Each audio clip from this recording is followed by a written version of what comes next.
Shalom alaikum Beshem Hamasyah. Pembahasan kita tentang kitab Keluaran. Tema kita ini lebih kita fokuskan pada bagaimana Tuhan menyatakan diri kepada Musa. Karena itu yang sering menjadi pembahasan teologis yang mungkin tidak pernah selesai ketika kita bicara tentang konteks lintas agama. Bahkan saya kira kekristenan itu adalah iman yang paling sering disalahpahami oleh pihak-pihak lain. Kadang-kadang kita dituduh kitab suci Alkitab itu penuh dengan kontradiksi. Di satu pihak dikatakan bahwa Musa tidak bisa melihat Tuhan, tetapi di tempat lain Musa disebutkan berhadapan muka dengan Tuhan, bahkan seperti temannya sendiri. Nah, bagaimana ini bisa didamaikan ya? Pertentangan seperti ini. Nah, padahal orang itu ketika menuduh kitab suci orang bertentangan, sebetulnya itu juga mestinya berlaku pada kitab sucinya sendiri. Karena ketika bicara tentang teologi, bicara tentang Tuhan itu kan ada yang via negativa, ada yang via positiva. Via negativa itu kalau dalam bahasa filsafatnya neti-neti. Tuhan itu bukan ini, bukan itu. Tetapi ketika manusia berbicara tentang Tuhan yang dekat dengan kita, di situ digambarkan dalam bahasa yang begitu karib. Sehingga misalnya Abraham disebut sahabat Tuhan. Tentu arti sahabat ini bukan seperti sahabat manusia, tetapi intensitas hubungan yang begitu karib dengan Tuhan itu yang melampaui definisi, maka digambarkan dalam kedekatan bahasa manusia. Itu yang disebut antropomorfisme. Nah, maka di satu pihak dikatakan tidak seorang pun pernah melihat Allah. Tetapi di pihak lain Musa bertemu Tuhan muka dengan muka. Nah, makanya teologi mau menjawab itu. Apa yang disebut teopani, kehadiran ilahi. Apa yang disebut misalnya inkarnasi, firman yang menjadi manusia. Itu menjadi pembahasan yang sangat menarik dalam kajian agama-agama atau sebetulnya kajian perbandingan agama. Nah, apakah Musa bisa melihat Allah? Teks Alkitab mengatakan bahwa dan engkau akan melihat pada bagian punggungku, pada bagian belakangku seperti yang tertulis. Ya, Veraita, dan engkau akan melihat pada akorai, pada bagian belakangku. Upanai, dan wajahku ya tidak kamu lihat, lo jira. Tapi di tempat lain misalnya disebutkan dalam kitab Ulangan pasal 34, itu bagian paling akhir dari kitab Taurat ya. Kitab Ulangan pasal 34 digambarkan bahwa di sana Musa berhadapan muka dengan Tuhan. Jadi bagi orang awam itu terkesan bahwa di sini kok Musa bisa melihat seperti Musa yang dikenal Tuhan dengan berhadapan muka. Tidak ada lagi nabi yang bangkit di antara orang Israel. Dalam teks aslinya velo kam navi, tidak akan bangkit lagi nabi otbe Israel di kalangan Israel, kamose yang seperti Musa aser yadau Adonai panim el panim. Jadi kata muka itu adalah panim ya. Padahal di dalam teks yang tadi kita sebutkan, tetapi tentang mukaku kamu tidak bisa melihatnya atau tidak bisa dilihat. Bagaimana ini? Dan sebetulnya ini dalam agama apapun juga ada. Tuhan berkata demikian tadi, aku akan menarik tanganku dan kau akan melihat belakangku. Tuhan itu kan tidak ada muka, tidak ada belakang. Tidak ada utara, tidak ada selatan, tidak ada barat, tidak ada timur, atas atau bawah. Wong Tuhan itu roh adanya. Tapi bagaimana disebut dengan di muka Allah, hidup di hadapan Allah? Itu artinya orang yang hidup di dalam persekutuan dengan Allah. Tapi ketika bicara tentang aku akan menarik tanganku dan engkau akan melihat belakangku, itu makna simbolisnya adalah bahwa Musa memang tidak pernah bisa melihat Allah dalam pengertian wujud ilahinya. Tetapi kedahsyatan sekinahnya, kedahsyatan kehadirannya, kemuliaannya, kipotnya, itu dirasakan. Maka ketika Musa turun dari gunung menerima 10 perintah itu, maka wajahnya berseri-seri luar biasa. Karena itu adalah sinar kemuliaan ilahi yang memenuhi wajah Musa. Dan pengalaman seperti ini di gereja timur disebut teosis. Jadi manusia itu mengambil bagian dalam kudrat ilahi. Seperti yang dikatakan oleh surat 2 Petrus pasal 1 ayat 3 itu. Tapi bukan berarti manusia jadi seperti Allah, tidak. Tetapi manusia itu ya, kira-kira ibaratnya begini. Matahari itu kemuliaannya kan lebih besar daripada bulan dan bintang-bintang. Minimum kalau kita melihat dari muka bumi ini. Meskipun faktanya mungkin ada planet yang sebesar matahari atau lebih besar dari matahari, kita tidak tahu. Tapi artinya kemuliaan bintang-bintang itu ketika sinar terangnya dikalahkan oleh sinar matahari pada siang hari, bintang-bintang tidak kelihatan lagi. Begitu juga manusia, ketika manusia itu mendapatkan pengalaman seperti Musa itu, yang dikatakan melihat Allah muka dengan muka, berjumpa dengan Allah muka dengan muka, itu tidak berarti bahwa dalam bahasa sehari-hari itu tidak seperti itu. Nah, ini yang namanya bahasa teologis ya. Dalam kajian ilmu-ilmu ketuhanan itu ada yang namanya transendensi dan imanensi. Transendensi itu penggambaran Tuhan yang begitu dahsyat, maka digambarkan jauh. Karena dia berjarak dengan kita, karena manusia itu makhluk, Tuhan itu kholik, kita itu ciptaan, Tuhan itu pencipta, kan begitu kan? Maka dikatakan seolah-olah Tuhan itu begitu berjaraknya sehingga kita berdoa, Avenu Sebasemayim, Bapa kami yang di surga. Tapi begitu kita pengalaman imanensi dengan Tuhan, itu Tuhan begitu dekatnya dengan kita. Dalam Quran pun diakui seperti dekatnya dengan urat leher kita. Nah, itu universal sebetulnya. Oh, Bimbo aja bisa nyanyi. Engkau jauh, aku jauh. Engkau dekat, aku dekat. Apa sih maknanya?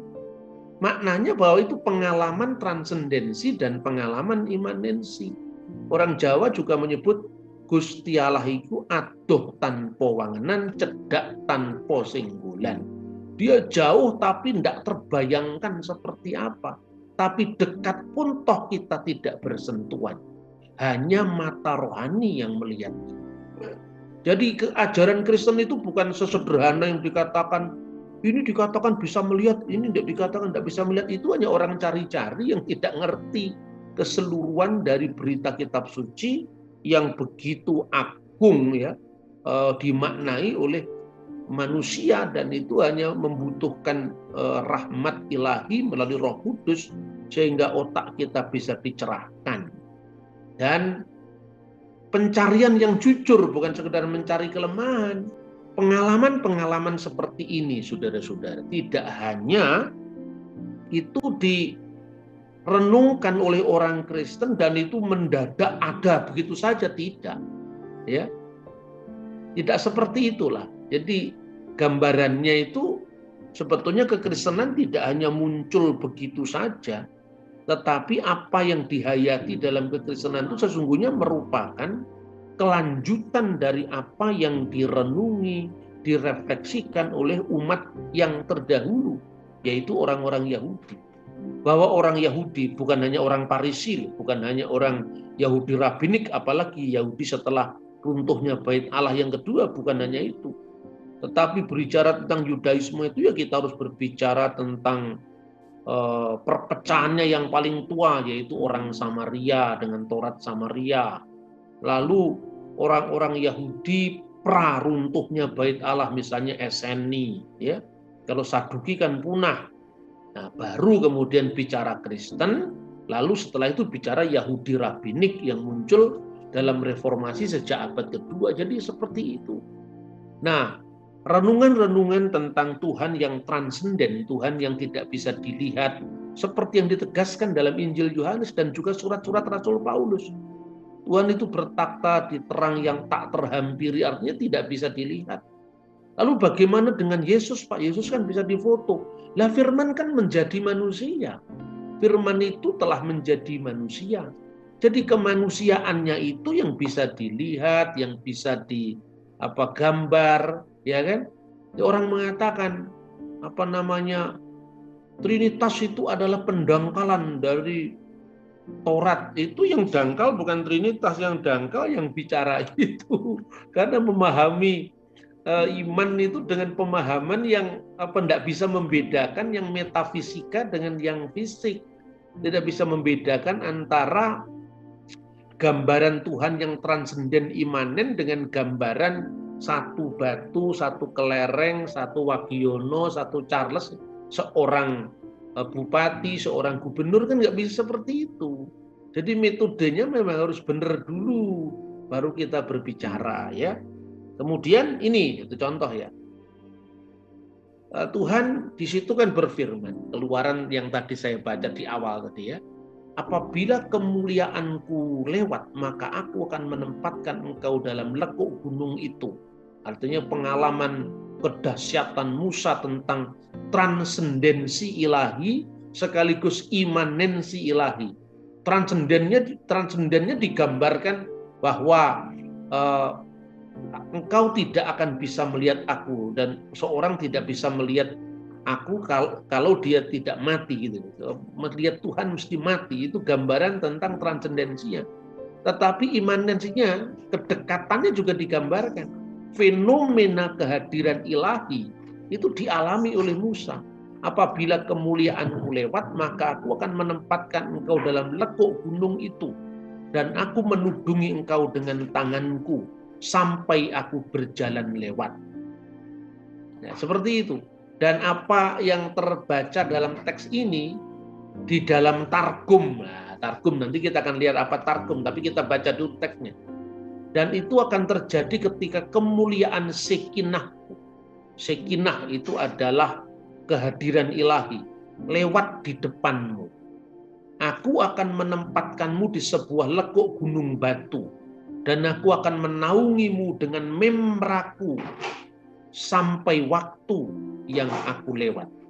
Dengan memraku, jadi sejauh Tuhan yang transenden, Tuhan yang tidak bisa dilihat mata, tidak seorang pun pernah melihat Allah, kata Yohanes pasal 18, itu dialami manusia. Itu pengalaman perjumpaan itu antara Allah dengan manusia itu, di mana manusia itu makhluk fisik yang terikat oleh ruang, terikat oleh waktu. Nah, Tuhan itu adalah Maha Roh yang Maha Hadir, omnipresent, tidak terikat oleh ruang, tidak terikat oleh waktu. Bagaimana bisa berjumpa? Maka sejauh Tuhan yang tidak kelihatan dialami manusia dalam pengalaman empiris kehadiran ilahi sehari-hari, itu disebut memra. Memra itu diterjemahkan firman. Maka di dalam kitab suci banyak orang yang salah memahami iman Kristen, ya. Katanya bahwa konsep logos dalam perjanjian baru itu adalah himne neoplatonis, ajaran dari Plotinus. Ya, neoplatonisme itu kan ajaran dari Plotinus, dari Ammonius Saccas, dari awal-awal zaman, ya, Masehi itu. Kalau Plotinus itu pengembangan dari Plato, kira-kira yang hidup abad ketiga sebelum Masehi. Gara-gara hanya ada istilah logos. Logos itu artinya firman yang menjadi pembukaan Injil Yohanes pasal 1 ayat 1. enarki inhu logos, logos in prostonteon, theos inhu logos. Pada mulanya adalah logos, dan logos itu bersama-sama dengan theos, dan theoslah logos itu, firman itu. Nah, itu sering disalahpahami, padahal sebetulnya istilah logos itu tidak diambil dari filsafat Yunani, tetapi asalnya itu sebetulnya dari Targum ini. Nah, bagaimana sejarah Targum? Kita bisa lihat ya. Nehemia pasal 8 ayat 9 itu berbicara pertama kali ketika pembuangan, setelah pembuangan dari Babel atas izin dari Kores Agung, bangsa Israel di bangsa Yehuda yang di sebelah selatan itu diizinkan untuk kembali ke Eret Yisrael, kembali ke tanah Israel. Maka kemudian di bawah kepemimpinan zaman Esra dan Nehemia itu, orang-orang Yahudi yang tinggal lama di Babel, anak-anak mereka sudah tidak paham bahasa Ibrani klasik. Nah, ketika bait suci dibangun kembali pada masa Esra dan Nehemia itu, Taurat harus dikembalikan sebagai pusat kehidupan spiritual bangsa Israel. Maka kemudian Taurat kembali dibacakan. Tapi ketika Taurat dibacakan dalam bahasa Ibrani kan tidak semua anak-anak mereka tahu, karena mereka sepulang dari pembuangan di Babel itu bahasa yang dipakai bahasa Aramaik yang dikenal dengan Aram kerajaan atau Middle Aramaik. Maka tercatat di dalam Nehemia pasal 8 ayat 9. Bagian-bagian dari kitab itu, yakni Taurat Elohim, dibacakan dengan jelas. Jadi dibaca dalam bahasa apa? Bahasa Ibrani. Dengan diberi keterangan-keterangan sehingga pembacaannya dimengerti. Lah, keterangan-keterangan ini dalam bahasa yang mereka pakai sehari-hari, yaitu bahasa Aram. Tradisi lisan untuk membacakan Taurat dan akhirnya berlanjut pada kitab para nabi dan kitab-kitab lain dalam Perjanjian Lama selalu diberikan penjelasan-penjelasan dalam bahasa Aram. Lama-lama tradisi ini, ya tradisi penafsiran ini berkembang menjadi satu terjemahan kitab suci. Tapi ciri khas terjemahan itu apa? Kalau bisa dibandingkan dengan zaman sekarang itu seperti Alkitab bahasa Indonesia masa kini gitu. Jadi di situ mengandung parafrase yang untuk mendekatkan bahasa asli dengan bahasa penutur. Misalnya kepada Paulus dikatakan sulit bagimu menendang kegalah rangsang. Itu idiom tidak bisa dimengerti. Maka dalam Alkitab bahasa Indonesia sehari-hari diterjemahkan, mengapa engkau mempersulit dirimu sendiri dengan melawan penciptamu? Jadi ini keterangan dari menendang kegalah rangsang. Kalau itu misalnya Yesus itu bicara kepada Rasul Paulus di bahasa Surabayaan itu ya, hei Paulus, kon niku aja kaya ula marani gepuk. Lah kan ula marani gepuk diterjemahkan dalam bahasa Inggris atau Prancis atau Arab kan nggak bisa. Maka itu didekatkan, itu yang namanya dynamic equivalent translation. Jadi terjemahan dinamik yang mencari ekuivalen makna. Inilah Targum Ulam. Jadi apa yang dilakukan oleh misalnya model terjemahan Today English Version Alkitab Bahasa Indonesia sehari-hari itu bukan hal yang baru. Karena sejak zaman sejarah bangsa Israel itu juga dilakukan.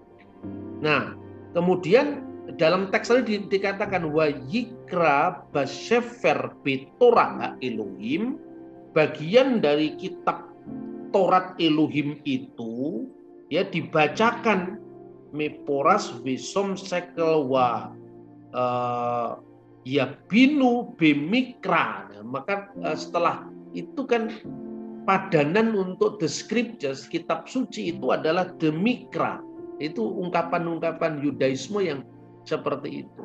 Jadi ini contoh-contoh seperti ini. Tidak usah saya perdalam karena ini hanya sebagai pengantar kenapa ada Targum gitu. Nah, Targum itu sebetulnya bahasa Arab tarjamah, artinya terjemahan. Orang yang mula-mula menerjemahkan itu orang yang dianggap bijak dari kalangan sinagog atau rumah ibadat Yahudi. Kemudian biasanya diberikan gulungan kitab suci. Yesus sendiri pernah mendapatkan tugas itu ketika di sinagoga Nazaret. Kemudian setelah dia membacakannya, dia memberikan keterangan. Itulah lama-kelamaan tafsiran, jadi terjemahan tafsiriyah, tafsiran yang sebetulnya dimasukkan dalam terjemahan itu dilakukan oleh maturgeman, penerjemah, mutarjem bahasa Arabnya. Jamaknya maturgemanim. Terjemahan-terjemahannya itu kemudian disebut targum. Nah, targum itu jejak paling awal tahun berapa? Kira-kira tahun 100 sebelum Masehi. Kalau Anda membaca misalnya penemuan Laut Mati itu ditemukan di gua keempat ya. Jadi kodenya itu 4 Ki. 4 itu di gua keempat, Ki itu Qumran, nomor naskahnya 157. Lalu gua ke-11, 11 Ki 10. Itu isinya mengandung targum tadi yang dikenal dengan targum Ayub ya. Misalnya ini itu contoh ya. Di situ mengandung terjemahan. Misalnya di dalam teks gua ke-11 itu 11 Ki 10 itu misalnya ada kutipan dari kitab Ayub 38 ayat berapa itu? Ayat 6 atau ayat 7 itu saya kira. Dicek lagi.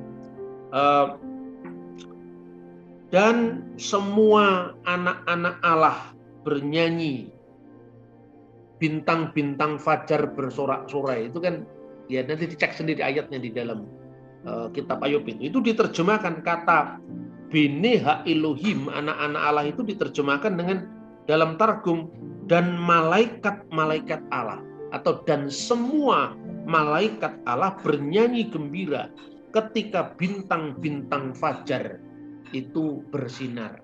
Jadi dalam teks Ibrani disebut bersorak-sorai, dalam targum disebut bersinar. Nah, yang seperti ini contoh ya. Jadi artinya kata yang diterjemahkan dengan Bene Ha Elohim diterjemahkan dengan malaikat Allah itu kan penafsiran, bukan terjemahan harafiah. Inilah yang disebut targum. Lalu bagaimana contoh seperti dalam Ayub ini? Makanya Mimra mulai muncul menggantikan Tuhan yang menampakkan diri, Tuhan yang tidak dikenal, yang gaib adanya bisa dikenal. Itu disebut dengan Mimra. Dan itu sudah muncul dari berbagai macam targum yang akhirnya nanti dibukukan. Yang paling otoritatif itu misalnya Targum Onkelos. Targum itu dibuat kira-kira paling akhir kira-kira tahun 120-an lah. Targum Onkelos ya. Biasanya kalau di dalam edisi kitab Taurat Yahudi biasanya disebut Humas Kumsei Torah Im Targum Onkelos. Itu buku lama sekali yang saya tekuni ketika saya awal-awal mengenal kitab suci dari perspektif Yahudi ya. Dan ini penting sekali untuk kesejarahan iman Kristen kita. Misalnya di dalam Targum Onkelos itu disebutkan, ini gambaran supaya mudah ya. Di dalam kitab Kejadian pasal 3:18. Di situ digambarkan bahwa pada waktu hari sejuk, Tuhan berjalan-jalan di taman. Itu waktu dia mencari Adam, itu Adam, di manakah engkau? Masa Tuhan yang adalah roh adanya? Roh ini bukan artinya terbatas, itu enggak, justru roh itu artinya Tuhan itu maha hadir. Jadi ungkapan Allah itu roh berbeda dengan roh Allah ada dalam diri Allah. Kalau ungkapan dalam Yohanes pasal 4 itu bahwa Allah itu roh, artinya Allah itu tidak terikat oleh ruang dan waktu. Makanya kepada perempuan Samaria Yesus mengatakan akan tiba saatnya dan sudah tiba saatnya penyembah-penyembah yang benar tidak menyembah di bukit ini, bukit Gerizim, tidak pula di Yerusalem. Allah itu roh, maka hendaknya penyembah-penyembah yang benar itu menyembah dalam roh dan kebenaran. Itu aslinya urusan kiblat itu. orang Yahudi kiblatnya ke Yerusalem, orang Samaria kiblatnya di Bukit Gerizim itu. Di situ Allah itu roh, penegasan apa? Allah tidak terikat oleh ruang dan waktu. Tapi ketika berbicara tentang roh Allah yang di dalam seperti roh manusia yang ada dalam diri manusia, begitu juga roh Allah menyelidiki segala sesuatu. Itu perbandingan bahwa Bapa, Putra, dan Roh Kudus. Bapa itu adalah eksistensi Allah, keberadaan ilahi, wujud Allah. Putra itu firmannya Allah, memra tadi. Memra itu di putra. Makanya dalam varian Targum Neofiti, kata memra dari Allah itu kadang-kadang diterjemahkan juga breh Allah, yaitu putra Allah. Itu ada di Targum Neofiti. Jadi ungkapan putra Allah itu bukan ciptaan Kristen, dan itu muncul di naskah-naskah Laut Mati, bahwa orang Yahudi sekarang menolak identifikasi Yesus sebagai member Allah, itu urusan penafsiran. Tapi teksnya kan ada, ya, bahwa sejauh Allah itu yang transenden menjadi imanen, yang tak teralami menjadi teralami, yang tidak kelihatan, yang mengatasi ruang dan waktu, kemudian hadir di tengah-tengah umatnya, itu memra. Dan ungkapan itu ada dalam semua agama. Tuhan turun itu kan ada. Jangan digambarkan Tuhan turun seperti orang turun dari tangga. Bukan seperti itu. Itu gambaran ilahi yang tidak bisa disamakan dengan bahasa sehari-hari. Makanya ungkapan dan mendengar bunyi langkah Tuhan Allah. Nah, itu digambarkan seperti itu kan. Itu diterjemahkan dalam Targum. Mestinya kan, dan mereka mendengar suara Tuhan, ya, berjalan di taman. Itu teks Ibrani-nya kan begitu. Wajismeu et kol Adonai. Kol itu suara Adonai, ya. Mitalek bagan di berjalan-jalan di taman. Itu diterjemahkan ungkapan wajismeu et kol Adonai, diterjemahkan dalam Targum Onkelos itu mereka mendengar suara dari memra Adonai berjalan-jalan di atas taman. Usma'u yatkol memra di Adonai Elohim.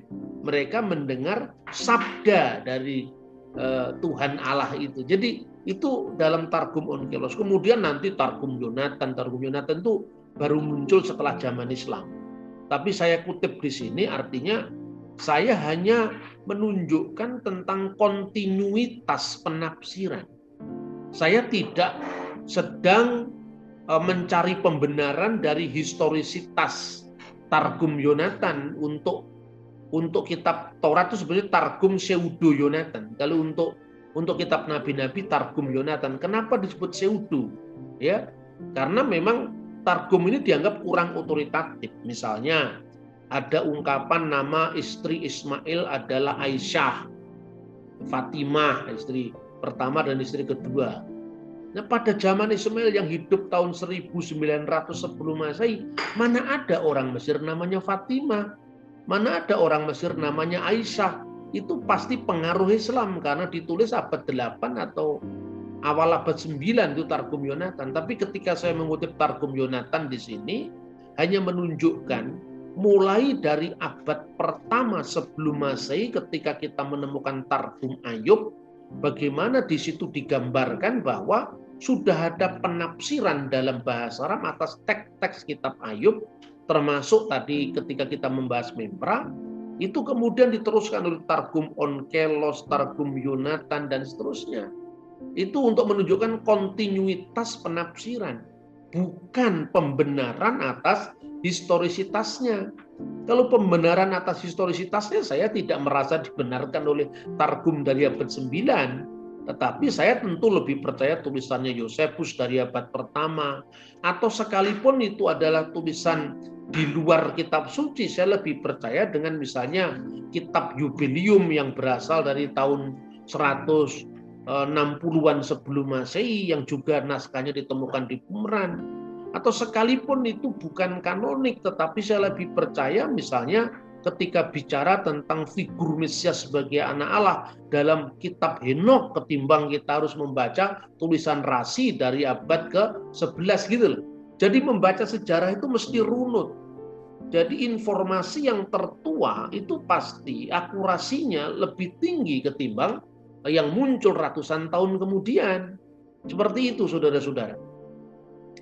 Nah, ini pembahasan-pembahasan tentang kemah suci ya.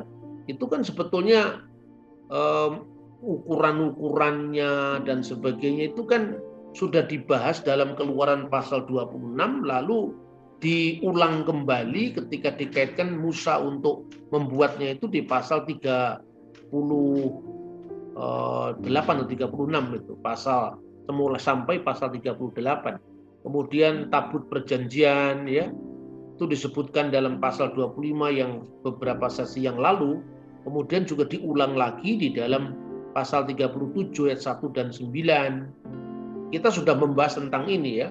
Kemudian tentang menorah ya, kita sudah membahas tentang ini.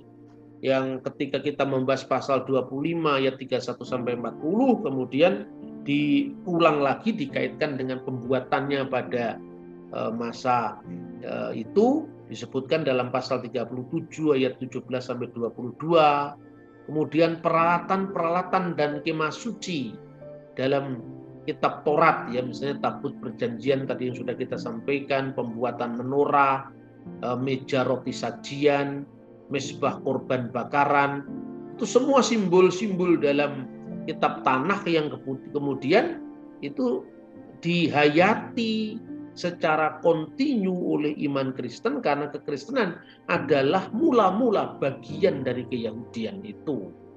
Nah, kemudian ini pakaian imam besar itu kan kemudian digambarkan, lalu digambarkan bagaimana penahbisan dari putra-putra Harun ya, digambarkan di situ.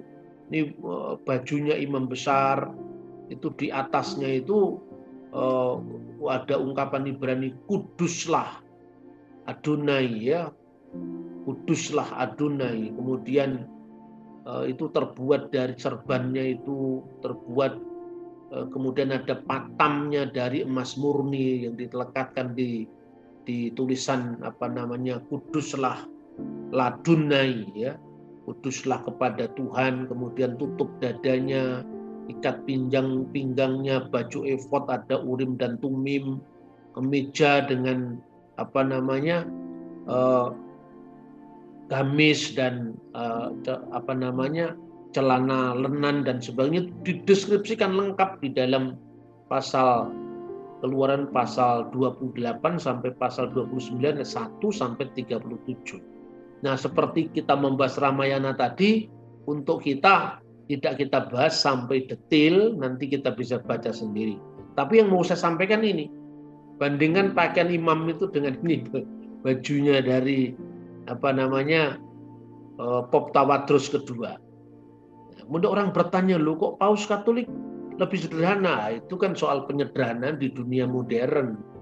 Jadi orang Kristen sebetulnya lengkap juga kalau mau lihat seperti pakaian imam, kelanjutannya di gereja sekarang ya. Jangan lihat gereja Protestan dengan pendetanya berdasi, berjas yang tidak beda dengan pakaian pengusaha. Tapi kita lihat seperti ini. Pakaian religius kan begitu kan? Nah, kan di Protestanisme itu kan terjadi minimalisasi simbol. Pertama-tama di Ortodok kan simbolnya seperti ya orang Yahudi tadi. Maka kadang orang tanya, kenapa pakaian Ortodok seperti itu? Siapa yang membuat para patriark harus pakaian seperti itu? Apakah dulu Petrus Andreas juga pakai baju seperti itu? Lah Petrus dan Andreas kan tidak pernah menjadi pejabat di Bait Allah. Tapi kemudian ritus dari Bait Suci itu dengan institusinya kan digenapi dalam gereja. Makanya pakaian patriark seperti itu. Ini bandingan dengan pakaian imam. Hampir mirip toh. Cuman tentu karena orang Kristen memandang itu adalah fulfillment dari kitab Taurat, maka tidak semuanya yang tertulis itu. Ya misalnya seperti kuduslah Yahweh, kuduslah Tuhan, kan oleh orang Kristen dipahami dengan Trisagion, ya. Trisagion itu mau dibaca dalam bahasa Ibrani, kodes, kodes, kodes, mau dibaca dalam bahasa Aram, kadisata, kadisata, kadisata, mau dibaca dalam bahasa Yunani, agios, oteos, agios, iskiros, agios, athanatos, itu tetap sama, unsurnya kan sebenarnya dari perjanjian lama. Jadi kita tidak pernah ngarang-ngarang sendiri. Lalu pertanyaannya lah, kenapa kok pakaian Paulus lebih sederhana? Itu adalah meminimalisir simbol. Karena budaya barat itu kan yang lebih penting adalah maknanya. Tapi sebenarnya simbol itu tidak pernah hilang dalam gereja. Bahkan di gereja yang paling liberal sekalipun ya, tetap ada. Misalnya ya, bahwa pusat ibadah Kristen itu adalah memecah-mecahkan roti. Dari mulai yang ortodok dari segala macam patriarknya atau jurisdiksinya, sampai paus, sampai bapak-bapak uskup, sampai gereja-gereja Protestan, sampai karismatik sekalipun mungkin tidak bersetuju dalam makna simbolisnya, ya misalnya di dalam Ortodoks itu sakramennya ada 7, di Katolik ada 7, di gereja Protestan cuma 2. Tapi simbolnya kan tidak pernah hilang. Lah yang seperti ini perlu ditekankan. Jadi pertanyaannya dari mana simbol itu? Ya dari Yahudi semua. Bahkan unsur-unsur ibadah Kristen itu ya semuanya dari Yahudi, misalnya ya sembahyang dengan sujud. Itu kan juga dari Yahudi. Istahawah namanya. Dan di gereja Ortodoks sampai sekarang pola peribadatan ada 2. Katolik pun juga seperti itu. Cuman kalau di gereja Katolik yang namanya sholat 7 waktu, itu kan kemudian sejak abad 12 itu disederhanakan menjadi Laudes dan Vesper. Dan kemudian posisi sujud dan sebagainya itu kemudian hanya dilakukan secara privat. Tapi kalau di gereja-gereja timur ya, baik Ortodok maupun Katolik Ritus Timur, sembahyang tetap ada. Posisi sujud sebelum kita ekaristi itu tetap ada di gereja Ortodok, ya. Tetapi ibadah-ibadah itu dinamakan ibadah-ibadah non sakramental. Dan 7 waktu sembahyang dalam bahasa Arabnya itu juga sholat. Dan kata sholat dalam bahasa Arab itu asalnya dari bahasa Aramaik selota. Makanya dalam Kisah Rasul pasal 3 ayat 1 menjelang jam 3 petang saat waktu sembahyang tiba, ada waktu sembahyang. Itu di dalam bahasa Aramaik ya, dalam bahasa Suryani disebut idana selota. Kemudian dalam bahasa Arab disebut saat sholat. Saatnya sholawat. Sholawat itu kata jamak dari sholat. Sekalipun sama-sama bahasa Arab, penggunaannya dengan Islam beda. Kalau sholawat dalam Islam itu artinya menjadi spesifik sebagai sholawat kepada Kanjeng Nabi Muhammad, kan itu kan. Tapi kalau dalam iman Kristen, sholawat itu maknanya kata jamak dari sholat. Karena itu sholat 7 waktu di gereja-gereja timur sebelum zaman Islam dan setelah zaman Islam sampai hari ini, namanya adalah sab'us sholawat. Tentu kalau dibaca oleh orang Islam maknanya berbeda. Karena itu tidak, 2 agama itu kan tidak saling tergantung selamanya. Ketika misalnya teks-teks Arab diterjemahkan dari bahasa Aram, misalnya ya, ungkapan misalnya sembahyang kanonik, canonical prayer. Apa sembahyang kanonik dalam terjemahannya dalam bahasa Arab? Terjemahannya dalam bahasa Arab adalah sholat fardu. Jadi sholat fardu ini beda dengan sholat fardu dalam Islam. Fardu ain, fardu kifayah, tidak sama. Dalam iman Kristen misalnya salah satu buku sholat dalam gereja Ortodoks Syria, ya, itu namanya Tuhfatur Ruqyah fi Sholati Fardiyah.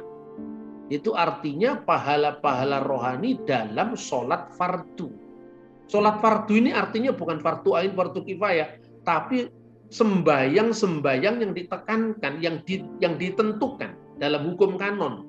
Makanya ada barekmur, ya kalau dalam bahasa Aramaik itu mengadahkan tangan begini, kemudian dalam posisi ruku, ya, dalam posisi sujud, itu ada semua dalam iman Kristen.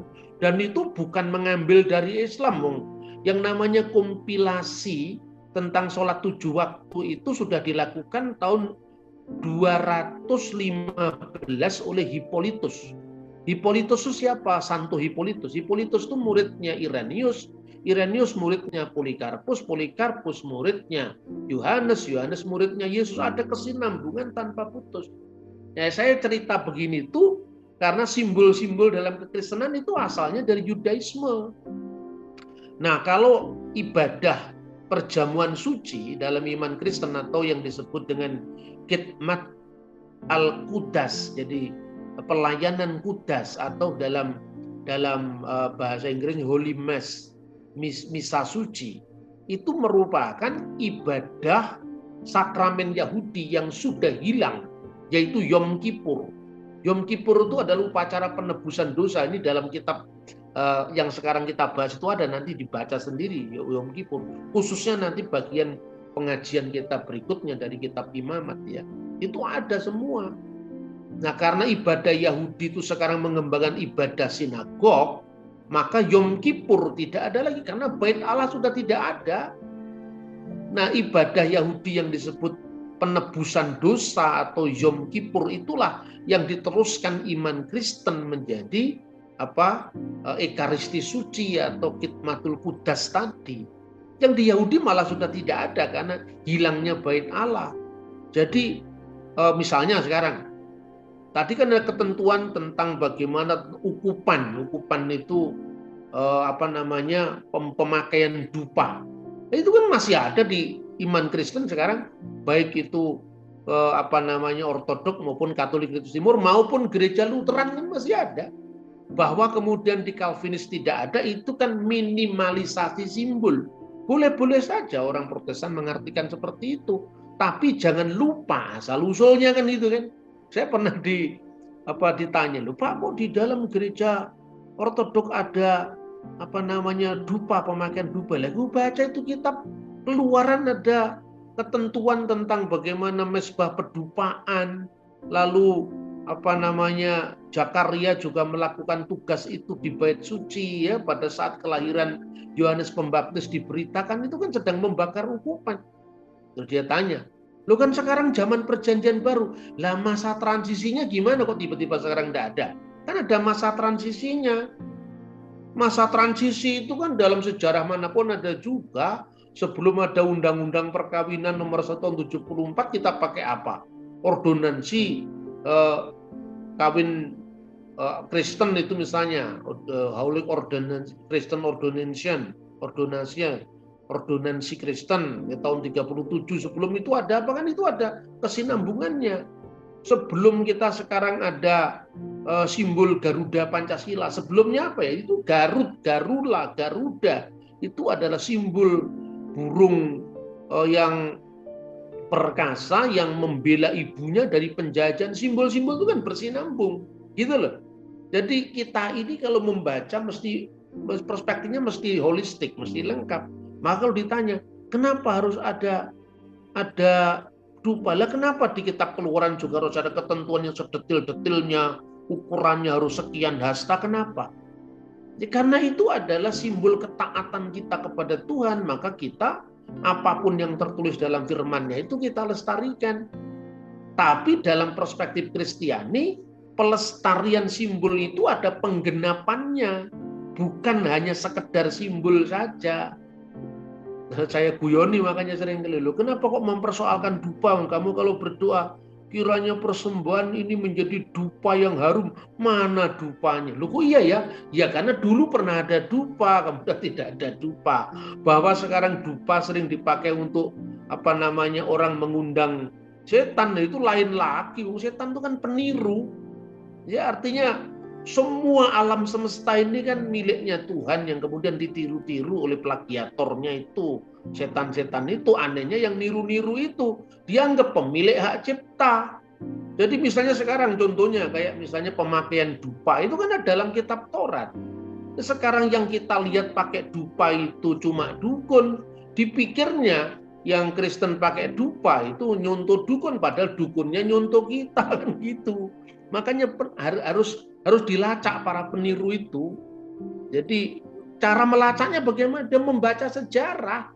Jangan hanya dilihat Indonesia itu langsung ada setelah zamannya Jokowi atau zamannya SBY. Sebelum itu sudah ada, bahkan pra Indonesia itu ada. Ini cara kita memahami iman dengan simbol-simbol tadi. Ini kita lanjutkan nanti tentang korban, unsur-unsurnya itu pada saat pembahasan kitab Imamat. Nah, sekarang saya ingin menutup ini dengan beberapa catatan penting. Jadi membahas nanti kitab Imamat khususnya ketika kita berbicara tentang bagaimana kesinambungan umat Tuhan dari zaman ke zaman, ya. Itu perlu kita kita bahas, ya, kesinambungan umat dari zaman ke zaman supaya orang itu tidak saling mengejek tanpa mengerti apa yang diejek. Saya membaca itu dalam komentar-komentar di YouTube saya itu. Tidak pernah sujud, tidak pernah ini mau masuk surga. Ya, Anda tidak ngerti gereja Tuhan kok, gereja ortodoks setiap hari sujud sebelum umat Islam sujud kok. Itu ada semua sampai sekarang pun sudah ada. Coba pergi ke Mesir sana atau pergi ke Syria. Jangan hanya lihat gambar yang dijual di toko. Yesus kulitnya bule itu kan gambaran seniman. Yang seninya orang barat itu bukan ajaran, itu adalah praktek seni. Nah, kesenian itu ya kalau Anda mau cari misalnya, kenapa di Indonesia orang Hindu kok beda dengan yang di India? Lah beda di mana, Pak? Coba lihat di Candi Prambanan itu. Ketika ada sendera tari Ramayana, lalu bandingkan dengan yang India, kan Anda kaget-kaget. Pada saat film Mahabharat itu diputar, teman-teman saya orang Solo, orang Klaten, orang Jogja itu setengahnya protes. Loh Pak, Gatot Kaca kok gundul Pak? Gatot Kaca itu kan ganteng. Ya, terus saya tanya, itu Gatot Kaca mana Pak? Yang Gatot Kaca ganteng, terus kemudian di dadanya ada bintang, ada badongnya begini, kuluknya bunder gitu di belakang, brengosnya kayak brengos saya begini kurang tebal. Ketika kemudian ketemu Pergiwati, balung pakel duh wong ayu. Begitu lihat Mahabharat, iki palsu Pak, iki palsu. Lah Indianya lebih lama dari Jawa. Yang di Jawa itu baru diterjemahkan abad 10 kok. Di India sudah ada. Gitu loh. Jadi asli dan tidak asli itu Anda melihat dulu dari kronologi sejarahnya. Jangan kemudian dipotong, hanya kita lihat apa yang kita lihat sekarang tanpa melihat sejarahnya secara lengkap. Yang paling terakhir dalam rangka kita memasuki kitab Imamat, nanti itu penuh deskripsi tentang halal, haram, koser, lo koser. Lalu orang Kristen biasanya bingung loh, kenapa kok orang-orang Kristen itu sekarang kok ada yang makan babi, tapi makan babi bukan wajib loh. Tapi ada dalam pengertian apa? Kristen tidak terikat pada hukum ini. Lah ini bukan omongan saya, ini omongan Alkitab. Ini kalau kita lihat ya, ini hanya sekadar pengantar. Pada zamannya Nuh, itu kan Tuhan memberikan ketentuan ya pada saat banjir besar itu diberitakan, ya, maka Nuh harus membawa binatang-binatang yang haram, binatang-binatang yang tidak haram. Nah pertanyaannya, kalau bumi mau dibinasakan, yang haram kenapa masih ada? Kenapa yang haram-haram itu dibuang aja ke laut? Hanya yang koser ada yang dimuat. Nyatanya ada yang haram, sekian pasang, yang halal atau yang low koser, dan yang koser semua ada. Itu artinya Tuhan menciptakan itu bukan dengan kebetulan. Karena apa? Setelah itu kemudian Tuhan menentukan hukumnya apa? Bahwa kamu boleh makan semua yang ada di darat dan yang ada di laut, artinya ikan-ikan di laut yang berkeriapan di air maupun semua binatang di darat boleh kamu makan. Berarti hobinya para raja Jawa, Sriwijaya, Majapahit untuk pergi ke hutan mencari celeng itu diperkenankan oleh Tuhan karena apa? Itu bagian dari perjanjian Nuh. Karena dalam perjanjian Nuh itu tidak dilarang. Ini rabi-rabi Yahudi sendiri mengakui itu pada mereka-mereka yang tidak terikat kepada Taurat Musa, dan Taurat Musa itu diberikan kepada siapa? Kepada orang Yehudim.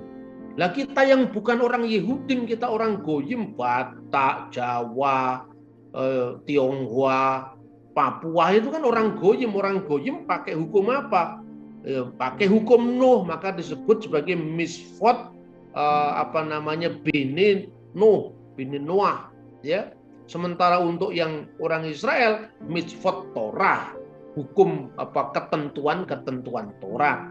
Nah, ketentuan-ketentuan Nuh itu apa? Misalnya, semua yang ada di laut boleh dimakan, termasuk binatang ikan-ikan yang bersisik boleh dimakan. Ya, yang bersisik dilarang kan, kalau yang tidak bersisik kan dilarang kalau dalam hukum Musa. Tapi dalam hukum yang diberikan pada Nuh semua boleh dimakan. Lele boleh dimakan, kemudian cumi-cumi boleh dimakan. Dalam hukum Musa tidak boleh dimakan. Jadi kalau orang mengaku agama kami lebih dekat dengan hukum Musa karena kami tidak boleh makan babi. Kenapa cuma babi? Kenapa unta dimakan? Kenapa cumi-cumi dimakan? Berarti Anda pun juga tidak termasuk ngikuti Taurat, Anda ngikutin Nuh. Ya cuman bedanya kalau di Kristen itu dirumuskan dengan baik gitu loh. Dirumuskan dengan baik karena begini kira-kira ya. Tuhan itu memberikan memberikan pemisahan. Jadi mereka-mereka yang berasal dari orang Goyim berlaku atas hukum Nuh nanti di kemudian hari oleh para rabi dalam traktat Sanhedrin, traktat Abu Dasarah itu kemudian dijadikan hukum yang jumlahnya 7. Pada itu sistematik para rabi. Sebenarnya tidak seperti itu aslinya di dalam kitab Taurat. Tapi intinya binatang-binatang saya kira termasuk babi, termasuk celeng itu boleh dimakan dalam hukum Nuh. Kemudian ikan yang tidak bersisik seperti misalnya ikan patin, lele boleh dimakan. Yang bersisik juga boleh dimakan. Itu hukum bagi bangsa-bangsa Goyim, bukan Yahudi. Hanya satu yang dikecualikan apa? Binatang yang mati dicekik. Artinya apa? Binatang yang di dalamnya ada jiwanya. Artinya apa? Nyawa makhluk ada di dalam darahnya. Maka binatang yang dicekik tidak boleh dimakan. Itu bagi orang Indonesia, orang Malaysia, pokoknya Goyim seperti itu gitu loh. Tapi hukum Musa tidak berlaku untuk kita. Ketika kemudian ini kan pertama ada hukum Nuh, hukum Musa, dan puncaknya nanti hukum Mesias. Pada zaman Sang Mesias itu kemudian dilibatkan bangsa-bangsa bukan Yahudi dalam rencana keselamatan di alam yang akan datang, di dunia akan datang, alam haba, bukan hanya alam haseh, tapi olam haba, dunia yang akan datang. Itu di bawah Sang Mesias. Ini perspektif Kristiani ya. Maka umat Kristen itu ada yang berasal dari Yehudim, ada yang berasal dari bukan Yahudi. Yang Yahudi pusatnya di Yerusalem, yang bukan Yahudi pusatnya di Antioquia. Kan seperti itu. Nah, kemudian terjadi masalah, para rasul-rasul kembali kepada hukum Nuh ini untuk orang-orang yang bukan Yahudi. Makanya mereka hendaknya menjauhkan diri dari binatang yang dipersembahkan kepada berhala, dari percabulan, dari binatang yang mati dicekik, dan dari darah. Maksudnya bisa darah dalam pengertian harafiah, bisa pertumpahan darah seperti yang disebutkan di dalam kitab Kejadian pasal 9. Jadi Anda ikut yang mana sekarang? Anda mau nggak makan babi pun Anda termasuk hukum Nuh. Nah, ketika pada zaman Mesias itu bagi yang mereka yang berada di hukum Nuh ya untuk bangsa-bangsa, tapi bagi orang Kristen yang berlatar belakang Yahudi tetap berlaku hukum Yahudi. Maka sekarang ini ada gereja-gereja dalam jumlah besar, baik itu gereja induk maupun itu denominasi dari gereja itu, misalnya gereja ortodok, gereja katolik, protestan, ini termasuk yang klasifikasi dari goyim ini tadi. Nah, sementara gereja yang di Yerusalem itu sempat mengalami kepunahan setelah perang Bar Kokhba, ya, karena sejak abad keempat kata Nasrani yang dulu artinya orang-orang Kristen Yahudi ini kemudian dibajak oleh sekte Ebionit. Nah, sekte Ebionit kira-kira baru sekitar tahun 135. Setelah tahun 135, itulah yang menolak Paulus, bukan gereja Yerusalem aslinya yang menolak Paulus. Maka kalau lihat sejarah itu jangan hanya baca teolog Tubingen dari zamannya Diponegoro, mesti lihat pada sumber-sumber awal. Nah, sekarang itu dalam bidang apa? Dalam bidang hukum makanan yang kosher, yang tidak kosher. Sekarang dalam teologi bagaimana? Dalam teologi, ini penting sekali. Dalam teologi kita menghadapi hal yang sama. Saya merenungkan ya saudara-saudara. Ketika kemudian saya membaca kitab Imamat ini, saya begitu takjubnya Tuhan itu memberikan keleluasaan luar biasa pada bangsa-bangsa dan kepada Israel. Hukum Israel kan berlaku Imamat pasal 11. Orang Yahudi sampai hari ini, kayak ini kan sebelum pandemi itu kalau ke Israel bisa 3-4 kali dalam setahun. Saya bisa lihat bagaimana di hotel-hotel orang Yahudi pada hari Sabat. Orang Yahudi itu butuh kita orang Goyim. Kenapa? Kalau tidak ada orang Goyim yang manasi makanan itu hari Sabat tidak ada. Karena itu bagi orang Yahudi yang makan babi nggak dimusuhi. Asalkan kamu tidak makan di hotel saya. Asalkan kamu tidak makan di rumah saya. Kalau kamu makan di restoran Cina, didukung supaya apa? Pada hari Sabat ada yang bekerja gitu loh. Orang Yahudi itu kan fanatik ke dalam tapi tidak memaksakan diri keluar. Makanya negara Israel itu menjadi negara yang demokratis.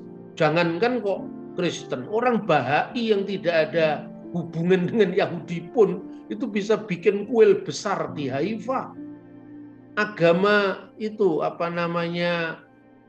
terus yang nabinya itu Nabi Su'eb yang dianggap mertuanya Musa itu dikunjungi kuburannya di Galilea dan libur nasional juga diadakan oleh bangsa Israel. Ini artinya apa? Dalam beragama itu kita mesti moderat, tidak bisa mengukur agama orang lain dari ukuran kita. Tuhan sendiri yang mengajar itu. Nah, ketika kekristenan menghadapi arus bagaimana orang-orang bukan Yahudi itu dalam konteks umat Allah, di sini perlu dirumuskan. Makanya di dalam 1 Korintus pasal 1 ayat 22 itu ditegaskan, sangat tegas di sana, bahwa orang-orang Yahudi menghendaki tanda, sementara orang-orang Yunani mengejar hikmat. Coba renungkan ini, teks ini. Teks ini kan menunjukkan bahwa gereja sejak awal sejarahnya mendayung di antara dua karang. Karang yang pertama itu apa? Yudaisme sebagai induk dari gereja. Maka di situ disebutkan dalam terjemahan bahasa Ibrani itu disebutkan Ki Hayehudim Salim Ot. Karena bagi orang Yahudi mengejar menanyakan, menyoal tanda, maka di dalam Alkitab bahasa Arab pun diterjemahkan li'ana al-yahuda yas'aluna ayatan, menyoal ayat-ayat, menyoal tanda-tanda. Tapi bagi orang Yunani elinas sopian setousin, orang-orang Yunani mengejar hikmat. Anda pernah belajar yang namanya filsafat, pengantar filsafat di perguruan tinggi kan? Apa artinya filosofia? Filosofia, mencintai sofia, hikmat. Orang yang mencintai hikmat itu mengejar hikmat. Ini filsafat. Jadi gereja menghadapi arus besar dalam permenungan tentang Tuhan melalui tulisan-tulisan para filosof maupun lewat Yahudi yang mengejar tanda. Sejak saya SMA, ketika mendengar lagunya Ahmad Albar itu sesuatu yang bagi saya bukan sekedar lagu. Gimana lagunya itu? Kisah Mahabharata atau tragedi dari Yunani. Ketika saya masuk kuliah, oh kisah Mahabharata saya sudah paham. Betapa hebatnya orang India dalam menyusun wiracarita. Tapi tentang tragedi Yunani saya belum baca. Waktu saya masuk kuliah, saya membaca itu tragedi Yunani. Jadi Yunani, Mesir yang punya peradaban besar, piramid yang dibangun 1000 tahun lebih sebelum Abraham, yang mengenal tradisi sunat sebelum sunat dipakai oleh orang-orang Yahudi yang diutus Tuhan diterapkan bagi Abraham. Orang Israel orang Mesir sudah mengenal sunat. Sampai hari ini di gereja Ortodok Koptik, sunatnya untuk anak-anaknya bukan 8 hari tapi 3 hari. Karena sunat di gereja Ortodok Koptik itu bukan kewajiban ibadah, tapi disebut taharoh, penyucian. Dan karena orang Koptik sudah mengenal hukum sunat, kebudayaan mereka sebelum Abraham, maka sunatnya lebih dulu, yaitu 3 hari. Tetapi sunat atau tidak bersunat tidak menentukan keselamatan, itu simbolik. Gitu loh. Jadi membaca teks itu tidak bisa teks ini diajukan dengan ini. Lalu pertanyaan yang muncul, ayatnya mana? Ini bukan soal ayat, ini konteks. Mau ngomong ayat aja nggak cukup. Ayat itu muncul tahun berapa? Historisitasnya seperti apa? Kan begitu, saudara-saudara. Maka penting kita melihat ini dari konteks. Nah, ketika menghadapi ini, maka gereja sudah siap. Ya coba bandingkan sekarang. Sama-sama bagaimana mau menyatakan iman keyahudian kepada Allah Israel yang esa antara Philo sama gereja. Antara Philo sama Yohanes. Yohanes anak Zebedius yang nulis Injil. Yang nulis Injil keempat itu Yohanes anak Zebedius. Ini pasti. Jadi kalau teolog-teolog modern meragukan itu karena mereka tidak punya keterlanjutan sejarah dari awal. Tapi kalau orang gereja timur, baik itu gereja ortodok, gereja katolik, ya gereja-gereja protestan yang masih setia pada tradisi apostolik, itu memiliki akar yang sangat kuat pada sejarah kuno. Kalau Anda hanya mengutip itu teolog-teolog dari abad 20, sebagian ditinggalkan orang kok di situ. Begitu loh. Jadi Yohanes meninggal tahun 96 Masehi. Injilnya ditemukan kira-kira tahun 125 atau 120. Ini sangat dekat sekali dengan peristiwa. Orang seringkali mempersoalkan itu, padahal persoalannya sebenarnya tidak seheboh yang diragukan oleh para teolog dari abad 20 atau abad 19 zamannya Diponegoro itu. Sekarang bandingkan, Philo itu adalah teolog Yahudi, hidup di abad pertama. Ketika dia bicara hubungan antara Logos dengan Taurat, bingung dia. Sampai-sampai karena pengaruh Yunani itu begitu kuatnya pada Philo, sampai-sampai Logos dalam pandangan Philo itu disebut Deuterotheos, Allah kedua. Jadi Philo sebagai filosof Yahudi gagal mempertahankan sema Israel. Tapi dalam iman Kristen justru berhasil. Pertama, firman itu adalah Allah, maka tidak ada dua yang berdamping-dampingan yang kekal. Orang bertanya, kenapa firman itu harus Allah, Pak? Nah, firman itu satu dengan Allah, ya harus Allah dong.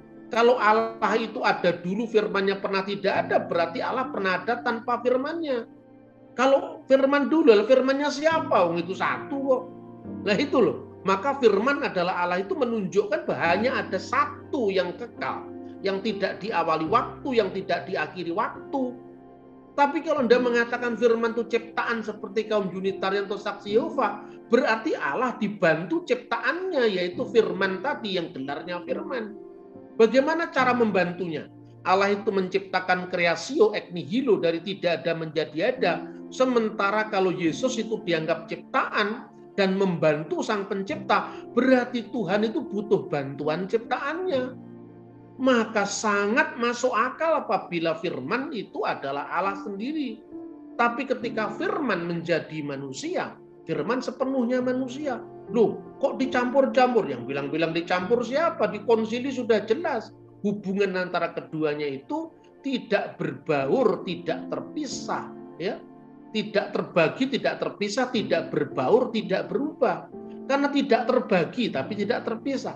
Berarti kemanusiaan Yesus itu ya tidak dipisahkan dengan Allah tapi juga tidak terbagi. Makanya ketika dia mati, dia yang dibunuh dalam keadaannya sebagai manusia. Tetapi Allah tidak bisa mati. Dari awal sudah clear itu. Makanya dikatakan apa, Kudusullah, Kudusul Qawi, Kudusul Ladzi la yamut, ya. Kuduslah engkau ya Allah, kuduslah engkau yang maha kuasa, kuduslah engkau yang tak berkematian, ya man sulib ta'udun irhamna, yang disalibkan bagi kami, kasihanilah kami. Jadi dia yang tidak bisa mati, subjeknya sama dengan dia yang mati. Yang mati itu adalah tubuh kemanusiaannya, yang tidak bisa mati itu adalah firman ilahi yang kekal dalam yang Allah, bukan sekedar melekat pada Allah, tapi satu dengan Allah. Sebab kalau firman hanya melekat berarti nempel. Ini ada dua, gitu loh. Philo gagal karena Philo mengatakan bahwa Logos itu adalah Allah kedua. Ini Yahudi, tapi iman Kristen tidak gagal karena iman Kristen jelas mengatakan firman itu adalah Allah. Tapi firman itu menjadi manusia, kemanusiaannya terbunuh, tapi bukan Allah itu bisa mati. Ya saya kira itu saudara, perhatikan, renungkan, menjelang tidur, menjelang baca kitab itu renungkan. Philo gagal, Injil Yohanes justru mempertahankan keesaan Allah, tapi di pihak lain dia tidak kehilangan harapan tentang olam haba, dunia akan datang di zaman Sang Mesias. Orang Yahudi kok tidak mengakui, Pak? Ya karena orang Yahudi belum percaya bahwa Mesias sudah datang. Bagi orang Kristen ini sudah di zaman Mesias. Karena di zaman Mesias, maka sesuai dengan nubuat Nabi Amos, bangsa-bangsa lain pun dilibatkan di dalam zaman Mesias itu. Makanya Kristen itu ada Kristen yang Gentile Christianity, ada yang Judeo Christianity. Setelah kira-kira 19 abad, maka sekarang muncul yang namanya Yahudi Mesianik. Mereka orang Yahudi, mereka tidak makan babi, mereka tetap sunat, tapi mereka percaya pada Yeshua HaMasiah.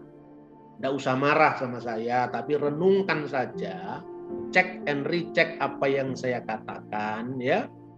Moga-moga apa yang saya sampaikan itu mencerahkan kita semua. Jadi kita tidak sekedar baca ayatnya di mana, tidak. Ayatnya ini konteksnya apa, ditulis kapan, waktu itu bahasanya bahasa apa.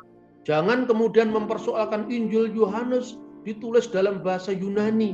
Lebih baik dipersoalkan apakah zaman yang hanya berjarak puluhan tahun, ya, itu bisa direkonstruksi. Sementara Injil Thomas yang bercerita Yesus itu membuat tanah jadi burung yang munculnya 200 tahun lebih, tidak Anda persoalkan. Kan gitu kan? Gitu loh. Jadi mari kita lihat sekarang. Kalau Anda mengukur bahwa kenapa Injilnya dalam bahasa Yunani? Bahasa Aramaik juga ada. Ada yang mengatakan, loh, Pesita baru abad ke-5. Abad ke-5 Anda persoalkan. Vetus Syria itu abad ke-2. Sudah ada dari awal. Gitu.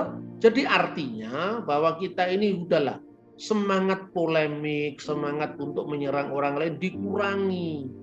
Ganti respect terhadap orang lain. Kita berbeda, ya itu beda. Tidak usah harus otot-ototan. Karena apa? Tuhan sendiri memberikan Goyim dan Yehudi. Orang Goyim memang sejak awal boleh itu kalau bebedak di hutan itu kemudian cari babi, boleh. Saya tidak suka babi. Tetapi ya saya lebih suka kambing. Tetapi kebebasan saya ini tidak membuat saya menghukum orang lain yang makan babi. Segala makanan itu tahir dalam perspektif Mesias. Ini kan Yom HaMesiah, ini zaman Mesias, diawali dari kerajaan surga sudah dekat. Kan gitu kan? Maka ketika keinsafan batin saya untuk mengakui orang yang tidak makan babi sebagai saudara saya. Ingatlah ya, ketika Anda marah sekali dengan orang yang makan babi. Orang Bali juga mengharamkan sapi, tapi mereka tidak pernah harus memaksakan hukumnya kepada mereka yang makan sapi. Moga-moga hubungan antara Goyim dan Yehudim ini yang di Indonesia itu seperti ditajam-tajamkan ini menjadi tidak ada lagi, sehingga Anda tetap bisa beriman Kristen tapi dengan tetap menghargai dan terinspirasi oleh tragedi dari Yunani.